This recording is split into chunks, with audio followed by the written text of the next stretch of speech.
Здесь трудится в поте лица, чтобы успеть до первых заморозков завершить отделочные работы. Школа рассчитана на 720 мест. Кто-то занят монтажом оборудования, другие укладывают ламинат в кабинетах, а третьи, как, например, Сацита Эльмурзаева, заняты малярными работами. Когда речь идет об образовательном учреждении для детей, ошибок быть не должно, отмечает женщина.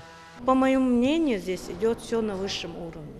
Потому что мы все здесь работаем уже лет 17-15, все маляры опытные, так что нас не обижают. И мы стараемся не обижать никого. А условия хорошие у вас? Очень даже, очень даже. Раз сказали, нам сделали, все. Строительство трехэтажной школы началось год назад. Стройка близится к завершению, и сами рабочие отмечают, что план здания составлен как нельзя лучше. 32 учебных класса, в среднем по 25 человек в каждом, плюс все необходимые вспомогательные помещения. Здесь предусмотрена спальня для продленного дня. Значит, целый отсек выделен по всем трем этажам для начальных классов, с 1 по 4 класс. Так, в принципе, пищеблок. Значит, актовый зал на 258 мест, пищеблок на 174 посадочных места, столовая в смысле. Библиотека, она рассчитана полностью, отсек 600 квадратов отведен под библиотеку, она совмещенная с книгохранилищем. В здании предусмотрели 2 лифта, 5 лестничных клеток, 9 входов и выходов, что повышает уровень безопасности.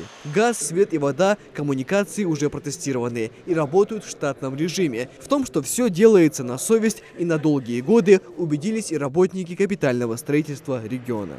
Качество применяемых материалов – это сертификация соответствия, это непосредственно сам проект, все вот ключевые моменты, которые были запроектированы.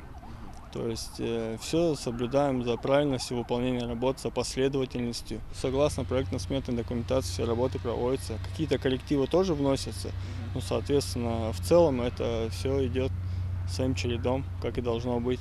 На территории вокруг школы также все близится к финальной стадии. Строители уже подготовили основания для дальнейшего асфальтирования и озеленения периметра. Освещение, парковочные места, скамьи для отдыха тоже предусмотрели. Но самое главное – это полная база для спортивных занятий. Площадка за моей спиной, с правой стороны, 2 волейбольные площадки будут. Вот отдаленная 1 баскетбольная площадка, 2 площадки тихого отдыха и 3 площадки спортивно-гимнастического назначения. Все оборудование у нас закуплено, мы сейчас будем ждать просто покрытия, специального резинового покрытия, и начнем их монтаж. Это вопрос буквально 3-4 дней.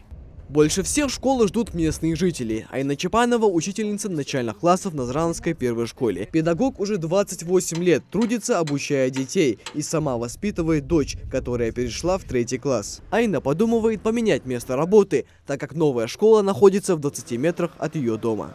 Конечно, я довольна, что строится рядом эта школа. Мне легче ездить сюда, правда, у меня очень хороший коллектив в первой школе. Мне бы и не хотелось оттуда уходить, у нас очень дружный коллектив. Но так как здесь ближе, посмотрим на ближайшее время.